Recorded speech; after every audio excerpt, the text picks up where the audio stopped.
Hello everyone, welcome to the lecture series on automobile engineering.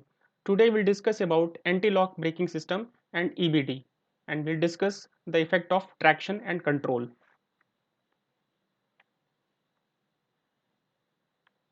So to start with, that is an important safety feature for an automobile that has to be taken care of. Okay, automobile safety system that prevents the wheel of the vehicle locking as brake pedal is pressed and during the emergency conditions. So we'll discuss this feature today in terms of how to apply the brakes effectively and without slippage. Okay, because we feel or encounter a condition while driving the car that when we apply the brakes, then what happens? The wheels gets locked, and due to this locking action, the tire skids over the road surface. So we can understand from this particular image here. So this is the tire. Okay, it is rolling over a road. This is a road. So when it is rotated or rolling over the road, so due to this rolling action, and this is also moving forward. So due to this action, two velocities are generally encountered. First one is rotational velocity, that tire is rotating, so there is a component of rotational velocity. And second one is translational velocity. Okay, so this is the topmost translational velocity, this is the bottom translational velocity. So as we know that there is a point of contact between the road surface and the tire, so this point of contact, here the coefficient of friction of the tire material and the road surface plays an important role. Okay, so this point of contact is important. So when we find out the resultant of all these forces, that is top translational velocity and bottom translational velocity along with rotational velocity, so this will be acted over the point of contact here. Okay, so for equilibrium condition, or we can say that for no slip condition, so at this point of contact, the translational velocity must be managed with the rotational velocity. In other words, we can say that at point of contact, the resultant of translational and rotational velocity must be zero. Okay, so this is principle of rotation of the wheel. Okay, so we want that wheel should not slip over the surface. Okay, and we also want that the braking distance must be reduced. Okay, so velocity of wheel at contact point must be zero to avoid the slip condition. So this we will study through the system that is adapted to ensure the velocity of wheel, that is the resultant velocity of wheel at point of contact to be zero. Okay, so we can say that the sum of translational and rotational velocity at constant at point of contact must be zero. Okay, so while we are taking a turn, so what may happen? This is the straight path, but when we take a turn, so we can check that the rotational velocity will be inclined, but the translational velocity will be straight ahead position. Okay, that will be straight ahead. So there will be some angle between the translational and rotational velocity. So when we add these two components that are inclined to each other, the resultant velocity will not be zero. In that case, what will happen? We are turning the car, we are stopping the tire from rotating by applying the brakes, but it will skid like this. Okay, so the wheels are not rotating, but the tires are skidding over the road surface. So this slippage may lead to some accident during emergencies, because somebody is there, we have applied the brake suddenly while taking a turn, and this may cause accident due to slipping condition. So in order to avoid the slip, the translational velocity must be also inclined. Okay, in the same line of action of the rotational velocity. So when we are turning the tire, so its rotational velocity will be inclined, so we have to create the effect in which the translational velocity must lie in the same line of action of the rotational velocity. So if this condition is achieved, then we can say that no slip condition is attained. Okay, and this can only be possible when all four wheels satisfy the condition of rolling, pure rolling. As we know that for condition of rolling satisfaction, we have an instantaneous center of rotation. Okay, along that instantaneous center of rotation, we have an intersection point where the rear wheels axis when inclined will meet with the front wheels axis while taking a turn. So if the instantaneous center of rotation is there, we have marked it, and all four wheels are rotating about that instantaneous center of rotation, then we can say that the correct steering condition is maintained, and also the velocity of contact point, that velocity, that resultant velocity, that is sum of rotational velocity and translational velocity is 0, then we can say that while taking turn also the condition of this no slip condition is maintained. Okay, so we'll discuss today here how it is achieved. So this phenomena is basically achieved using the ABS concept, that is known as anti-lock braking system. So in general, what happens when we apply the brake, all the four wheels are locked at a time, and so this causes the tire to slip over the road surface. So this anti-locking braking system prevents the skidding of the vehicle, okay, or the tire over the road surface. So that this helps to maintain the proper steering control. This prevents the loss of traction for stopping the vehicle as and when desired. This also supports varying road conditions. Okay, so road conditions may be different, tire conditions may be different, tire inflation may play a role between the road surface and the tire. So several factors are there which may affect. Okay, so to start with, we'll first discuss the important factors which are important for this particular concept, and these three factors are basically slip ratio, stopping distance, and coefficient of friction. So coefficient of friction, we already know that frictional force can be computed by knowing the coefficient of friction between the tire and the road surface. So that entirely depends upon the material to be used. So tire material, road surface material plays an important role, and they have certain coefficient of friction. Based on that, we simply design the parameters. Okay, next important parameter is slip ratio. So we'll discuss in detail this slip ratio because we have discussed about the slip. So this is the way of calculating and expressing the slipping behavior of the wheel of an automobile. So this basically defines the relation between the deformation of the tire and the longitudinal forces acting on it that we have discussed. And one more factor is important, that is stopping distance. From this figure we can see that the point where the brakes are applied and the point where the car actually gets stopped, so this distance is known as stopping distance. Okay, so reaction distance is the distance where after application of brake the car starts stopping, and this is the braking distance. Okay, so this is the time during which the driver also reacts. So stopping distance basically refers to a distance a vehicle will travel from the point its brakes are applied to when it comes to a complete stop. So this is the entire stopping distance. Okay, constitute of reaction distance and braking distance. Reaction by the driver to apply the brake effectively, because he might be pressing the pedal up to some extent, but you know that there is a play, so that may not be applying the full brake. So this also plays an important role in computing the stopping distance. So now we'll discuss about the slip ratio. So now assume the condition when the brake pedal is pressed during driving.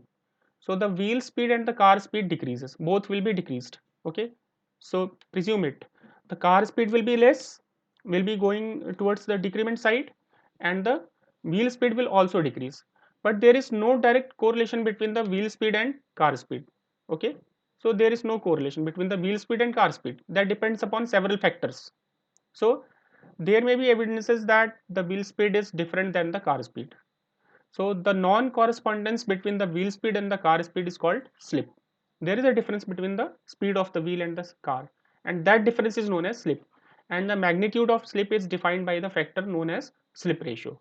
So we can say that this slip ratio is basically vehicle speed minus wheel speed divided by vehicle speed into 100 in terms of percentage. So when this slip ratio is 0%, it means what is there? It is 0%. It means these two are equal. The vehicle speed corresponds exactly to the wheel speed, and then the car has to come to a stop position. Okay, so when there is no slip, so that will be the case when there is no slippage at all of the tire over the road surface. But when it is 100%, so now see, if it is 100%, so this vehicle speed will be more and the wheel speed is 0. Okay, so then complete locking of the wheel takes place even though the vehicle is moving, so this may lead to the slipping condition. Okay, wheels are locked, but the vehicle is moving, so what is the condition? It is slipping over the road. So this has to be understood. So this can be understood by plotting this friction coefficient and slip ratio diagram. Okay, so the behavior is like this, but as we know that the tire material and tires behavior is different for different conditions, so it has a peak point, after that it decreases. Okay, so that also depends upon the type of materials that is being used to build that road. Okay, like, is it asphalt dry, asphalt wet? So the conditions will be different and the coefficient of friction for this particular condition is different. Cobblestone dry, so these are stones, and we simply use asphalt, so this may be the condition. And if we draw, or if we drive the vehicle over snowy conditions having snow, then we can see that the coefficient of friction is very less and the slip ratio is high. Okay, now talking about these road conditions, so we can see that there is a peak point, okay, of the coefficient of friction, up to which it increases, then it decreases in all the cases. Okay, so we can find out that during this peak point there is a sweet spot, okay, that is safer zone. Okay, and for a particular slip ratio, so we can determine at which slip ratio this is safer. So now see this diagram, we can see that this is the peak point, okay, of slip ratio where this coefficient of friction is this value. Okay, so after this it gets dropped. So if slip ratio is 0% as I have discussed in this slide, okay, if slip ratio is 0%, the vehicle speed corresponds exactly to the wheel speed, so this is no slip condition. Okay, so entirely that will be stopped, the vehicle will be stopped, there is no slippage of the tire over the road surface, so this corresponds to 0%. Okay, but when it is 100%, it means ki wheels are locked.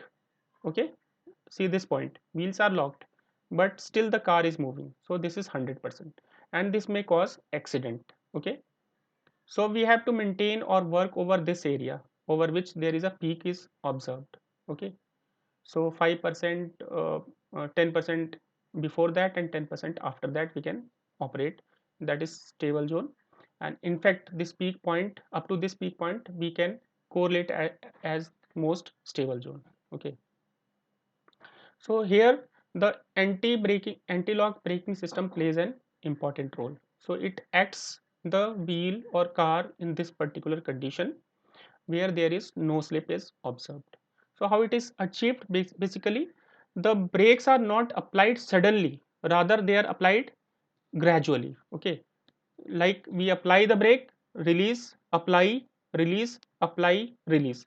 So this will ensure that there is no slip condition, or we can say that the velocity of rotation and velocity of translational, if we compute the magnitude of the resultant force, that will be, or resultant velocity, that will be zero along the point of contact.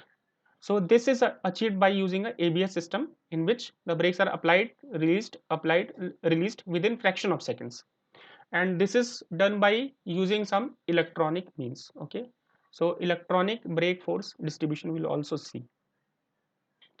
So the primary components of the ABS system is an controller, ABS speed sensor, okay, and obviously electronic control unit. So the function of the controller is that is like a computer, okay, central processing unit, that reads the inputs and controls the system to keep up the locking up and skidding. Okay, that checks whether the brakes are applied effectively, to full extent, whether the wheels are locked or they are unlocked. So that is being controlled by the speed ABS controller. And ABS speed sensors are the sensors that detects the speed of the vehicle and speed of the wheel and send signal to the uh, electronic control unit by using voltage. Okay, okay. So electronic control unit in other hand is an electronic device that receives, amplifies and filters the sensor signals for calculating the wheel rotational speed and acceleration. The ECU receives a signal from the sensor in the circuit and controls the brake pressure according to the data that is analyzed by the unit. Okay, so that is basically the brain of the entire ABS braking system. So other components are ABS modulator valve, ABS pumps, hydraulic control unit, because that has to be controlled hydraulically by using some means. So modulator valve plays a role of controlling the pressure, that is whether it is, as I have told you, it has to be released and then stuck. So that is played by modulator, okay, that controls the pressure for releasing or increasing from the individual brakes to control the braking. ABS pumps are the devices that helps to maintain the pressure required in the individual braking system. They also help in restoring the pressure required for conditions. Okay, so hydraulic control unit, that basically receives signal from the ECU, electronic control unit, and applies or release the brakes under anti-lock conditions. They allow not to lock the vehicle, lock the wheel. Okay, so they controls the brakes by increasing the hydraulic pressure or by passing the pedal force to reduce the braking power. Okay, so these are primary components of the ABS system. So now about the working. So we can see that while braking, if a wheel locking situation is encountered, the ECU alerts the hydraulic control unit. Okay, electronic control unit alerts the sends signals to the hydraulic control unit by sending a current or voltage, and it commands to release the brake pressure along the wheel velocity to increase and the wheel slip to decrease. Okay, so if it is not achieved, what will happen? There will be slipping, as we have seen. So when the wheel velocity increases, the ECU reapplies the brake pressure and restricts the wheel slip to certain degree. Okay, so what happens? The hydraulic control unit controls the brake pressure in each wheel cylinder based on inputs from the system sensor. So due to this, what happens? This controls the speed of the wheel, and this process is repeated for next braking operation. Okay, now we will discuss the types of ABS systems that are used, and three basic types are used: one channel ABS braking system, three channel ABS braking system, and four channel ABS braking system. So what happens in one channel ABS braking system? If it is used in cars, what will happen? So that has a one valve which controls both rear wheels and one speed sensor located in the rear axle. So there is only one valve and one sensor, and that is fitted in the rear axle, okay, in both the wheels. If it is a three channel ABS type, so this uses speed sensor and a valve for each of the front wheels, two, that is two valves for left front, right front, and one sensor and valve for rear wheels. For rear wheels it is separated. Okay, so in total it is three channel. We'll see from the image available after this slide. Then we'll discuss about four channel. So in this case, this consists of four sensors placed on each wheel of the vehicle and separate valves for all four wheels. Four sensors and four valves. Three channel is having three sensors and three valves. Okay, okay, and we'll see from this figure, and that will clear. In case of one channel ABS system, we have seen that it is applied only to the rear wheels. So this left rear wheel and right rear wheel is being connected with the common ABS system. So there is one sensor and this one ABS system having one valve. Okay, so this is one channel. And if we talk about three channels, what will happen? The ABS system is connected to the left rear, right rear wheels. This is one channel, okay, consisting of one valve and one speed sensor. But in front wheels, the left front wheel and right front wheel are connected with separate units. So here one sensor and one valve, other sensor and other valve. So in total there are three channels: first channel, second channel and third channel. So in this case of four channel bars, we can see that all channels are separated. So this is left front, one valve, one sensor; right front wheel, one valve, one sensor; left rear wheel, one valve, one sensor; and right rear wheel, one valve, one sensor. So this is known as channel. Okay, So now if we talk about the benefits of the ABS system, so we have seen that it prevents the locking up situation and skidding even in muddy conditions or slippery road conditions. This keeps control of vehicle, that is important as far as safety aspect is concerned. So this ABS system also ensures that each wheel has traction on the road. They should not be skidding or slipping.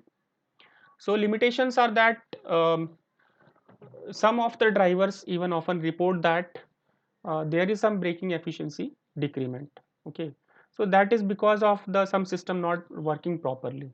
So other limitation is that it is costly in nature. It is a costly business because to install all these equipments we need a lot of electronic equipment in addition to the mechanical systems. Okay, so another concept we'll discuss today is electronic brake force distribution, EBD. So that is an extension of the anti-locking braking system, ABS. Because why this has come into existence? Because we want to apply the brakes with different intensity in front and rear. Because we have discussed in previous lectures that when we apply the brakes, the weight of the vehicle shifts towards the front wheel side. So due to this condition, the front wheels must be applied with more braking intensity as compared to the rear wheels. So this EBD works on the principle that not every wheel on a vehicle requires the same amount of braking force. So it is different as we have discussed. So when a vehicle is brakes are applied, its weight is shifted towards the front wheel. Okay, and each wheel doesn't always support the same amount of weight. So this effect requires that differential forces must be applied on every wheel. Okay, and that is being solved by the electronic brake force distribution, EBD system.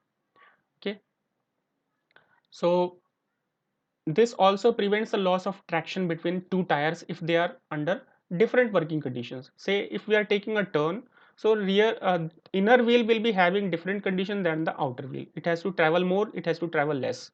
This may be possibility, there may be possibility that in the slopy roads the vehicle is tilted and the car is moving. So that may also result into different braking force requirements.